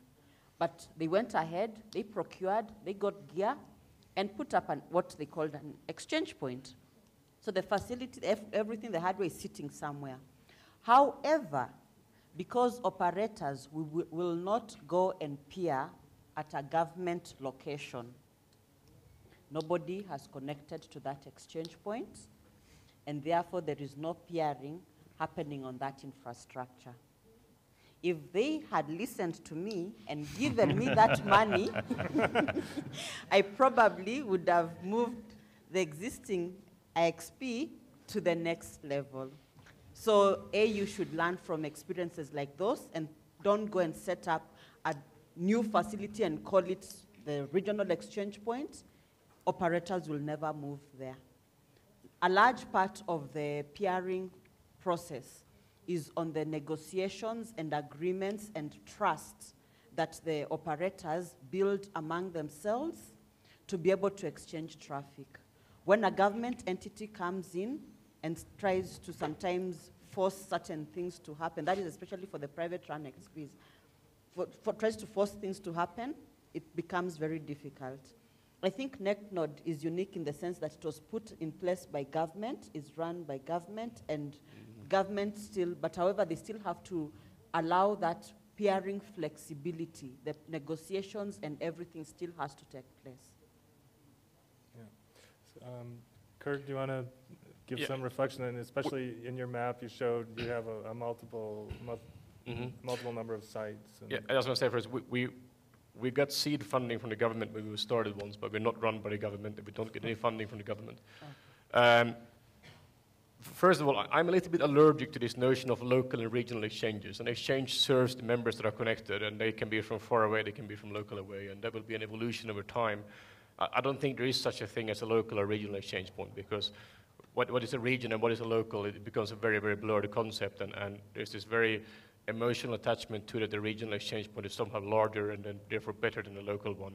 And one exchange point doesn't necessarily have to be better than the other one. It's good for the community it serves, right? And that's the most important thing with an exchange point. I want to come back a little bit to this. Is what there's this joke is that you're from the government, you're here to help, and I think that one of the problems I see with some of the exchange points in Africa, and this was also true for many of the European ones when they were started, is that you have to be able to take that step from being run on a voluntarily basis with either donated hardware or money coming from the government or money coming from the universities, as was the case in Sweden, in the European countries or wherever it comes from, to take that step and to be self-sustainable. And that is a very hard step to do, right? But it's an extremely crucial step to do, because if you cannot do that, if you cannot be self-supporting, self-financed, self-sustained, the exchange point will risk of not being stable, and you end up being, argumentations and fights with who's going to provide the funding over a long period of time. What happened in our case was that the government did give us a seed funding. They gave us enough money to serve as a reserve capital, and it's still there, that we could sustain this and grow further. And that is an important step to do, though, but I don't think it's important to notice that cannot overshadow the fact that the recurring revenue of the exchange fund has to pay for it and has to be sustainable. And that's a very important thing to do. It's hard, it's not easy, and as Fiona said, there is no template that you can say this will fit for all the exchange points in Africa. There's no such template for all the exchange points in Europe. There never was. You have to go and see it every single instance. But you have to work with them. You have to make sure that they're sustainable, that they can attract the local providers, and they can be affordable. And that's a hard thing to do. But I'm going to come back to something I said before. The absolutely best way, and I know this is going to be provocative, the absolutely best thing that a government can do to help an exchange point is to not do anything, and to deregulate the market, to remove all the burdens and all the hindering to doing this. They will if you do that, the exchanges will grow. Sorry, Mike wanted to comment, and then I think we've had 4 comments, and someone in the back has been waiting, so maybe we can circle back if we have time. But Mike wanted to comment on that question, and then you in the back, please. Just very quickly, just to add that it's interesting that the 2 exchanges that seem best positioned to be regional exchanges at this point in terms of JINX and KIXP are both in markets that are pretty deregulated, open, and competitive compared to perhaps some of the surrounding countries. So I think that's a key factor in whether an exchange grows and succeeds. Because the number of members you have is, to a certain extent, a direct function of the number of competitors there are in a market. So if a country that has one operator only, won't never have an internet exchange, or there's kind of no point in having an internet exchange, and B, it's very unlikely that country will grow to be a regional hub. Thank you. Okay, thank you. Maybe you can take your question offline or come back, because we've had a few others. Please. Good afternoon all. My name is still Hanibi Oniche.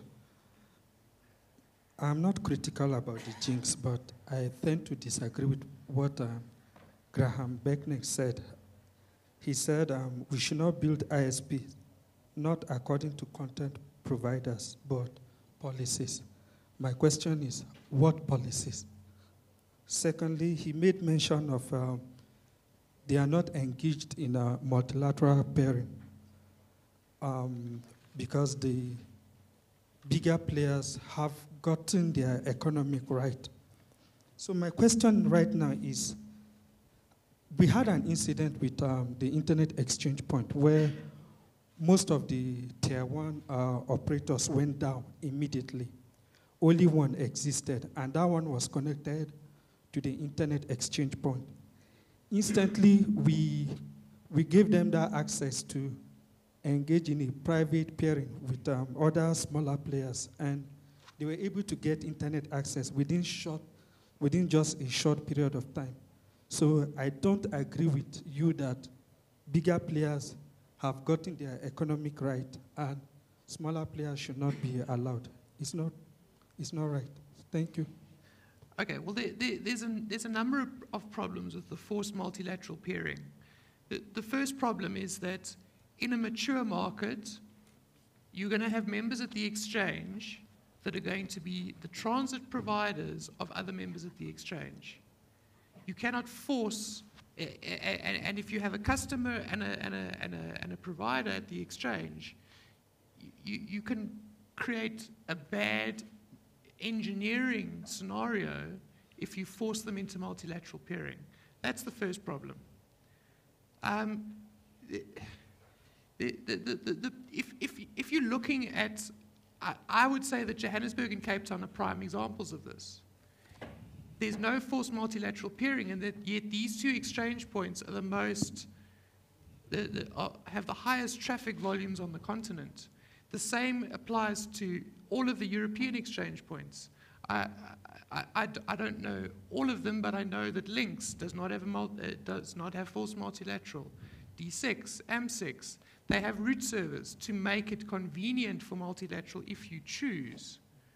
But legally enforcing or having a forced policy forcing multilateral peering does not, all that it does is it gives the smaller operators a short-term benefit. It doesn't provide a long-term benefit to the economy in that region. Okay, we have an example, a counterpoint on the panel of a successful IXP with a different policy. So Fiona, if you want to talk about that, please. At the Kenya Internet Exchange Point, we have had since inception in 2002 forced multilateral peering, which for us was the only way to go, and largely because we were also trying to help operators see the value and appreciate the value of the exchange point. And due to a number of factors, it made sense then to go that way.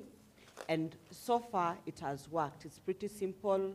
You come in and you pair with the root server, and by pairing with the root server, you're pairing with everybody. And so everyone who comes in comes in and they know they're peering with everybody else who's at the exchange point, whether you're the large operator, whether you're a small operator. It has its advantages. And as KIXP, we've been riding on those.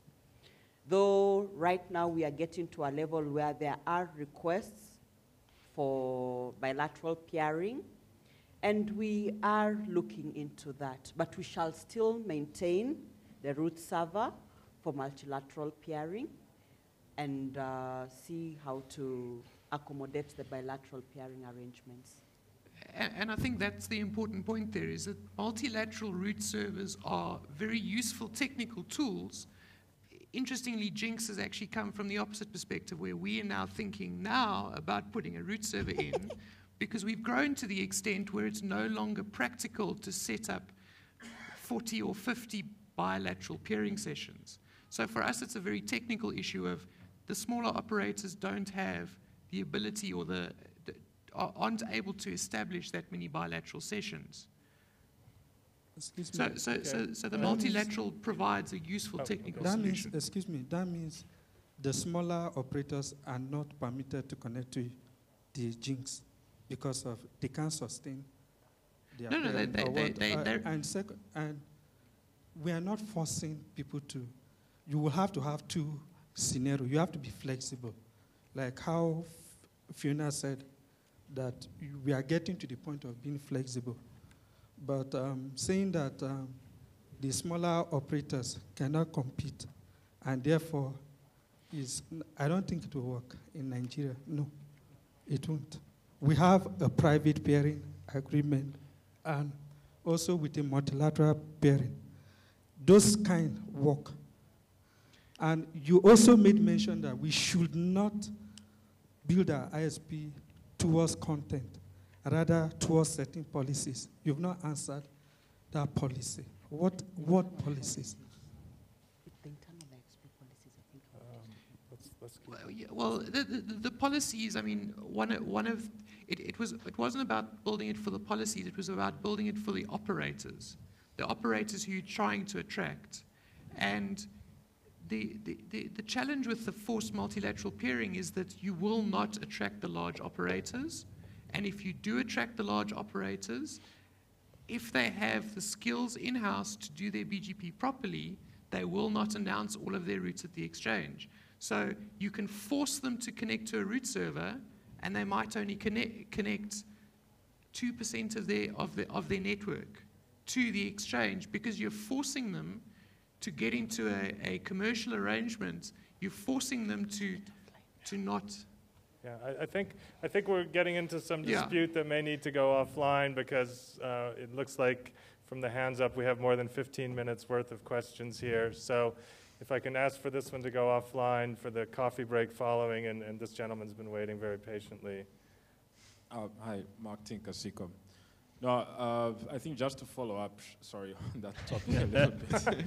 Or not. I'll just give the example of Malaysia, where the MyX Malaysia Exchange Point has been for a long time funded by the regulator, the MCMC of Malaysia. And one of the reasons for them to do that was that Telecom Malaysia was forced to peer with everybody.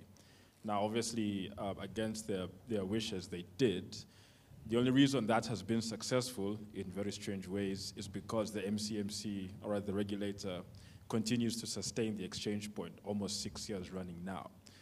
Upgrades to 10 gig, upgrades to 100 gig, whatever, is paid for by the regulator so that Telecom Malaysia can have sufficient bandwidth to the rest of the community.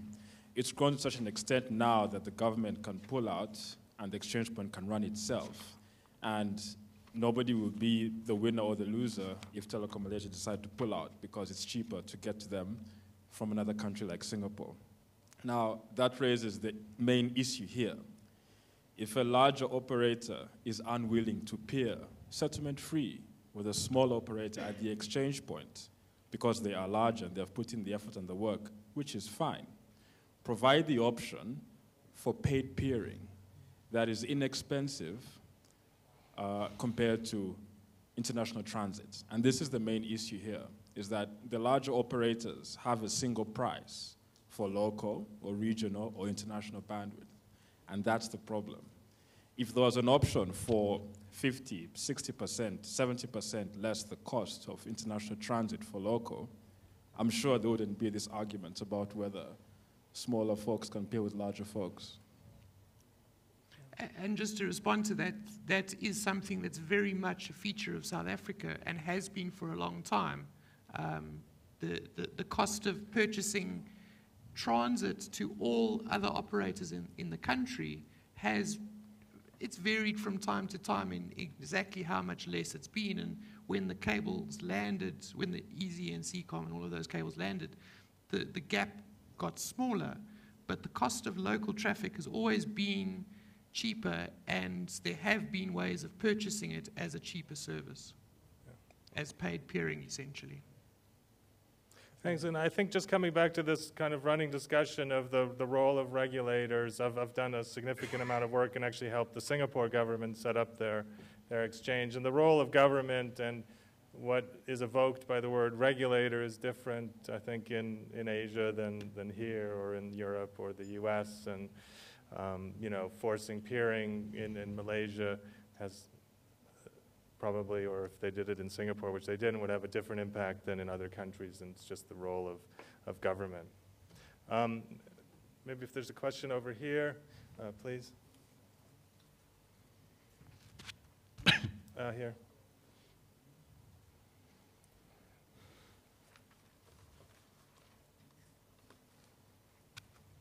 Question for Fiona.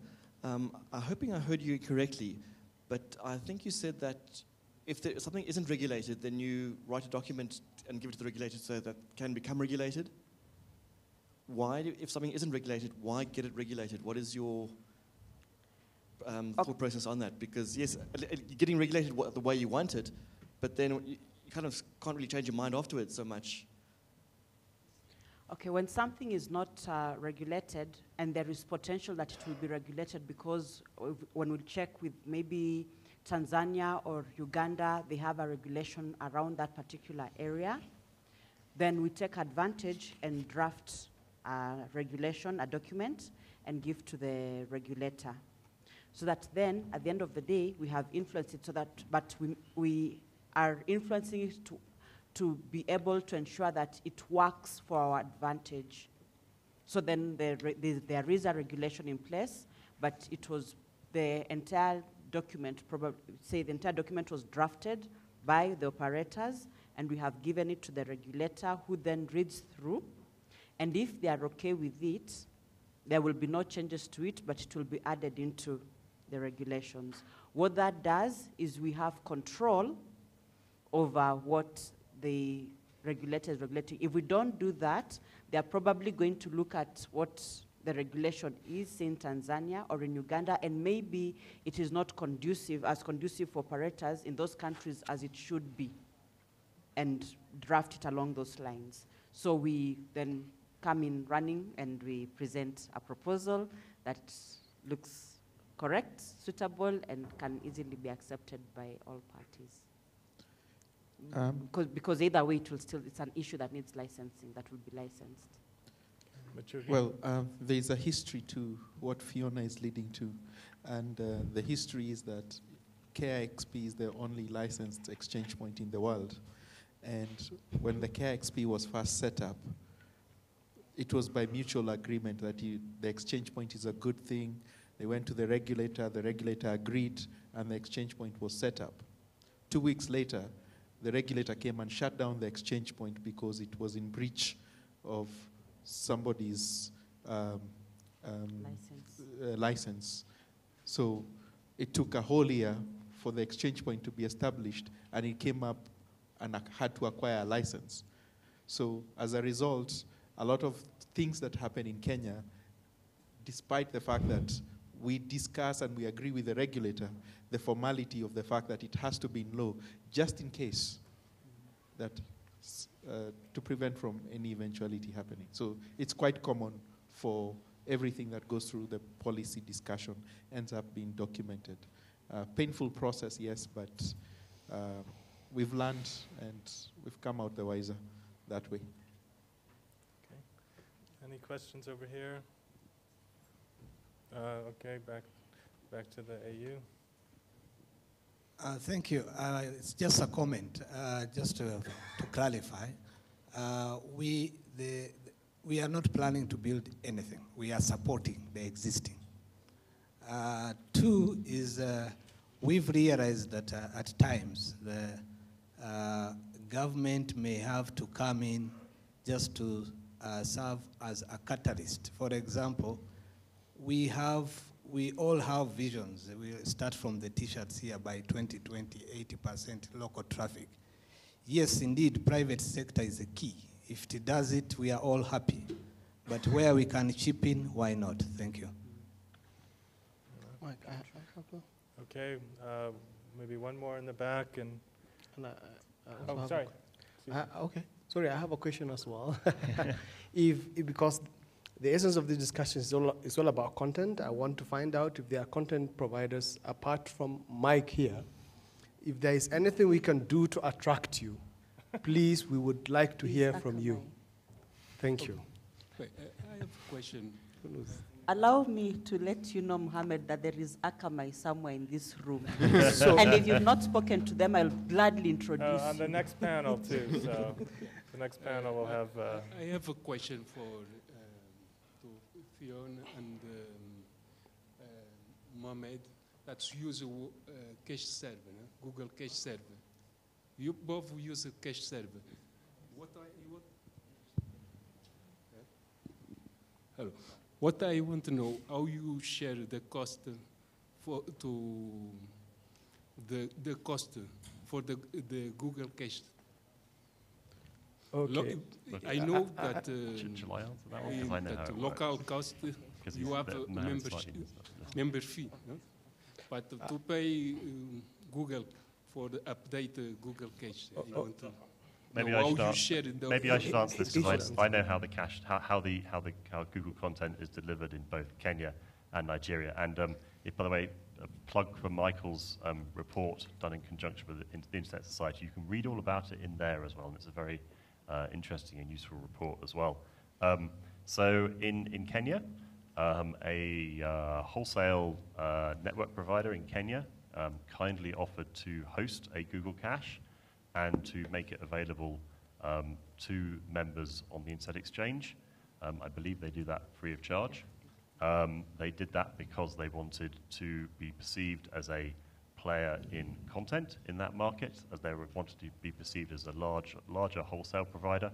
And this is one of the ways that operators can use content to help achieve their peering, their interconnection aims. Because if you have content that is valuable and that is interesting to people, people will come to you and will want to peer with you. And there is at least one operator I know of in Southern Africa who has used this strategy. They have a Google cache, and they use that to obtain peering with other providers who otherwise wouldn't have peered with them. So that's how it works in Kenya, and it works very well, I think. And the traffic in Kenya is growing so much that now, as well as the shared cache, we also have caches with some of the other bigger operators in Kenya. The smaller operators are still using the shared one over the Internet Exchange, but the traffic in Kenya is growing so fast, and the market in Kenya is so dynamic and growing so fast that eventually I think the shared cache need will fall away. In Nigeria, it's somewhat of a fragmented market between the different ISPs and the different networks. So we couldn't find any one operator who would kind of carry that cost or who could come to an agreement with the other operators as to how that would work. So what we did in Kenya was we didn't put a cache in. We actually built the Google network to Lagos. We have our own router there. We have our own equipment there, connected with capacity on the back to the rest of the Google network. And from there, we peer over Muhammad's exchange and with ISPs in Nigeria. So it's a slightly different approach. I think it depends on the market as to how you approach each individual country as to how you deal with it. Thank you. I think we have time for one more question and then some closing comments and a question of mine. Mine is more of a comment, maybe one question. You can hear me? Oh, yeah. My name is Joseph Nzano. I'm the Kenyan regulator who's presented here. And as we had in this session, there are lots of good words which were expressed about the good relationship the Kenyan regulator has with its operators. But over the 2 days, I've had a lot of different side of the story of regulators and their operators when it comes to the various functions of the regulators. My request to the organizers of this function is to allow also, maybe in the next AfPIF, to give a session at least to the regulators to be able to defend themselves and please, regulators, all regulators who are here should be clapping by now, you know. Yeah, so that we are able to share our experiences and see how we work and we learn from each other while having a session. I've realized a good number of regulators are here, and compared maybe to the last meeting, the number is increasing. It just shows the interest which regulators are having in the AfPIF meeting, and they are learning a lot from this. Personally, it's my first time. It's the first time for the Kenyan regulator, I think, to attend such a meeting, and it's very useful, and we're learning a lot from it. So basically, those are my comments, and we need to hear the side of the story of the regulators also. I'm sure they have a lot to say, a lot of challenges they are facing, and I believe such a forum can assist us also in formulating some of the policies. Right. Thank you very much. Okay, I think well said and well received. That obviously sounds like an excellent idea. I think we just have 5 minutes left, so I'll ask each speaker to wrap up, and then we can carry on with conversations during the coffee break. So I'll ask for a wrap-up. I have one point that you can or cannot address throughout it. The bigger question, and without putting anyone on the spot, goes back to what's on the back of the polo shirts. You know, what will it take to realize that goal of 80% of content local, and we can define that broadly to be originating from Africa, whether or not it's global content or not, but at least cached or on a server in Africa. And then just an observation that you may want to address. I mean, if you look across the different IXPs and the business models in Europe, they're noticeable by not just having multiple nodes, whether within a city or as in Sweden within the country, but that they tend to have the nodes located within a larger data center. And that larger data center plays a role too. So if you can or wish to, maybe in that, you can talk about the role and how a data center, you work with one today, or how it might help advance the goal of attracting more content and allowing more interconnection locally and regionally. So we'll just start from the end and work our way this way. Kurt, please. I think there's one important factor to keep in mind is that it's very easy to look from various regions of the world and compare them to other regions of the world. And if you take the story I presented at the beginning, you have to keep in mind that it took Europe more than 20 years from where we started to where we are today. And I can assure you that process was a lot more painful and involved a lot more discussions with regulators and competition and fighting than what we're having here. So it's very easy to look at Europe and see we have this beautiful picture with tons of IXPs everywhere, deregulated market, and everybody's happy. But that didn't come without bloodshed and without tears, right? That was a long, drawn-out process. If you can go to having 80% done nationally in 8 years, you've beaten us with a hell of a lot. Right? There's a lot better than anyone else has ever done.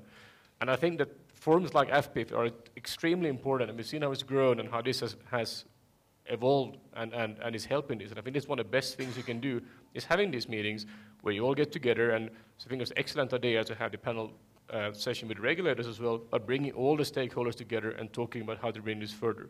That's the absolute best thing you can do to achieve these goals. That will be better than any data center or anything that we can teach you, but sit down, talk, and cooperate. Thank you. Okay. Muhammed? Yeah, he's absolutely right. It's all about cooperation, coming together. Regarding what you raised on the data center issue, in Nigeria, we virtually don't have data centers. The data centers are actually owned by operators, and due to competition, you can't really locate the exchange point within a particular operator. So we had to look for a kind of an independent location to host the exchange point. In terms of the 80% traffic, I think Google has done a significant job in Africa, and they are still doing a good job, and they have been a catalyst towards attracting almost all the major key service providers to connect to the exchange point. And at this point, I'll urge all the major key content providers that are here to actually follow the path of Google and ensure that it's not only about profit for now, but thinking of the future, because there is growth in Africa, so that they can join in and lower the cost of internet access within Africa. I think that's all. Thank you. Excellent. Thank you. Great. Okay, so I've got a couple of points that I had here. I think the key from our perspective is that you need to have an open environment. You need to, as a number of people have said, the heavy regulation and restrictive policies don't allow the market to play itself out. And in our experience, giving people the options and choice allow a market to be far more fruitful in the long run. There are short-term gains to be had, but I think the long-term gain outweighs those. There's obviously the issue of local loops and circuits across borders, which we've already discussed, and that's going to continue to be a challenge in interconnecting. But in terms of reaching the 80%, in South Africa, we've reached almost 50% already. So it is possible, and I think it's going to be something that we definitely need to try and make sure we get there. I don't think it's an unattainable goal. Then in terms of the data centers, we initially put JINX into a neutral location, and we discovered that it was more of a challenge trying to maintain the facilities than trying to move it into a data center and dealing with the competition concerns through policy, rather than trying to find a location that wasn't 100%, find a location that was 100% neutral. Okay, thank you. Mike? So 80% local traffic by 2020. I'm not sure that even Europe has 80% of its traffic within Europe now, and Europe has the most densely connected competitive telecommunications environment, possibly anywhere in the world. So maybe we need to just add a little thing, little insertion on the back of the t-shirts to say 80% of traffic as cheap as local by 2020. If it's the same price as local, then hey, we don't care where it comes from. And in Europe, we particularly mind whether the traffic comes from Europe or the US, because for us it's more or less the same price anyway. And in fact, the Americans perhaps even pull a little bit more than us than we do from them. So to have more local content, which I think is the next session, we probably need a hosting industry, which is something that's still in its very early stages in many countries in Africa. And that's where the data centers come in. If they can be carrier neutral, that's fantastic. And being carrier neutral means that you need to have a selection of operators who can reach those data centers. And in some countries, they don't even have the selection of operators yet. So this is where regulators can do good deeds by encouraging competition in the market, deregulating a market so that there is competition, which then brings down prices and improves the infrastructure. Thank you. And Fiona? In Kenya, of course, there's still the challenge of having the carrier-neutral data centers. That's like the rest of Africa, we need to build data centers. I have visited Telehouse, I've visited Equinix, and we need something like that for Africa in Kenya. And unfortunately, I was not able to visit Terraco on Monday. I missed the visit. But I think South Africa is a bit ahead of us in as far as that is concerned. So there is demand for data centers. The only reason operators put up their small little data centers is because no operator wants to go into another operator's data center. And as long as that remains, it's going to be very hard for us to get suitable data centers to host in local content. And so that's an open opportunity for data center service providers to come in and run with. 80% local traffic, or as cheap as local traffic, I think we can accomplish that. Maybe sooner than 2020, I don't know. At the pace at which Nigeria IXP is growing, if we try to catch up with that pace, we probably will do it sooner. And allow me to mention that we have 2 announcements in that regard around the local content, 80% local content.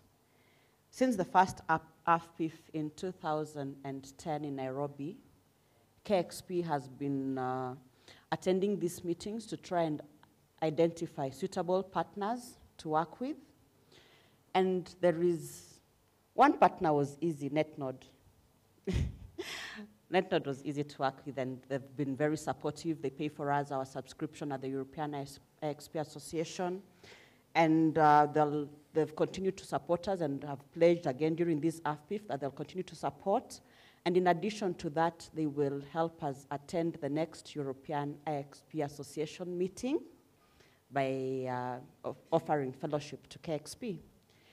That is one. The second announcement is that our other partner, who's the Amsterdam Internet Exchange Point, is in principle agreed with KIXP to open up to rebrand the KIXP in Mombasa as the Amsterdam East Africa Exchange Point, where we are going to bring in the traffic from Amsterdam to Mombasa. And then we have brought on board CICOM, because so far CICOM have been partners to KIXP. They host the IXP in Mombasa, because in Mombasa we could not get a carrier-neutral facility. So we are housed at the landing station by CICOM, and CICOM is going to provide transit between Mombasa and Amsterdam. And what that means for Africans on the eastern coast of Africa is that if you are on the CICOM cable, you could actually talk nicely to CICOM, and they would be able to get you into Amsterdam. And that discussion has been finalized today. I'm announcing it because that's the principle in which we have finalized the discussion today. We are going to be signing the contracts in the next couple of weeks, and we'll be able to share more details on the contracts when they are signed. But in principle, we have agreed to run AM6 East Africa with AM6 KIXP. Well, thanks for finishing it off on a very positive note. And we are a few minutes over. We're starting at 4:30 after the break. Okay, so all that remains is please join me in thanking the panel for, I thought, an excellent and constructive discussion.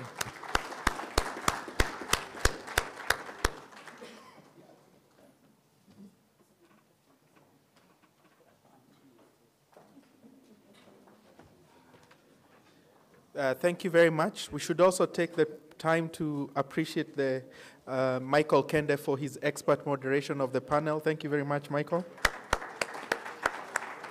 So we have one more panel session left, which is really interesting. You've had people saying they've not seen Akamai at the front, so we'll get Akamai at the front. It's a very interesting one because it builds on the discussion that we've just ended here. Please have your coffee break. Be back at 4:30. And we also have an ongoing on the website. There's a questionnaire. Please fill in the questionnaire on the agenda on the agenda page at the bottom. The ones who filled up the agenda on Wednesday, we have a gift. Remember, we said we'll give a gift for the 10th person who filled the questionnaire for the Peering Coordinators Day. So we'll do that immediately after the coffee break. So please be back at 4:30. Thank you very much. In his life, say